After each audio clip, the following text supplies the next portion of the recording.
வணக்கம். இன்றைய தினம் முருகனின் அற்புத தலங்கள் என்ற தலைப்பில்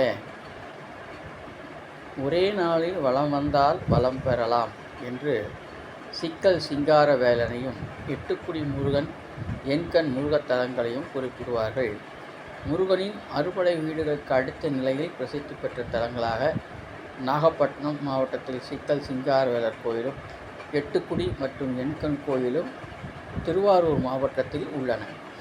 நாகப்பட்டினம் மாவட்டம் சிக்கலுக்கு அருகே உள்ள பொறவாச்சேரி என்று அழைக்கப்படும் கிராமத்தில் முன்னொரு காலத்தில் தெய்வத்தன்மை வாய்ந்த சிற்பி மயில் வாகனத்துடன் முருகன் சிலையை செய்தார். தற்போது சிக்கலுக்கு அருகாமையில் பொறவாச்சேரி கந்தசாமி கோயில் இந்த சிலை உள்ளது. இந்த சிற்பத்தின் அழகை ரசித்த முத்தரச சோழன் இதுபோன்ற மற்றொரு அழகிய சிலை வேறெங்கும் இருக்கக்கூடாது என்பதற்காக சிற்பியின் கட்டை விரலை தானமாக பெற்றுவிட்டார். அங்கிருந்து மற்றொரு கிராமத்துக்கு சென்ற சிற்பி சிலை செய்யும் வேட்கையில் மற்றொரு முருகன் சிலையை மயில் வாகனத்துடன் வடிவமைத்தார். அங்கு வந்து அந்த பகுதி ஆண்டு வந்த மன்னன் சிற்பம் செய்து முடிக்கும் நிலை வந்தபோது சிலையின் மீது ஒளி வீசுவதை கண்டார். தொடர்ந்து மயில் பறக்க தொடங்கியது.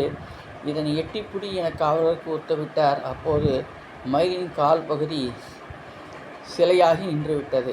இந்த சிலை எட்டுக்குடி முருகன் கோயில் உள்ளது.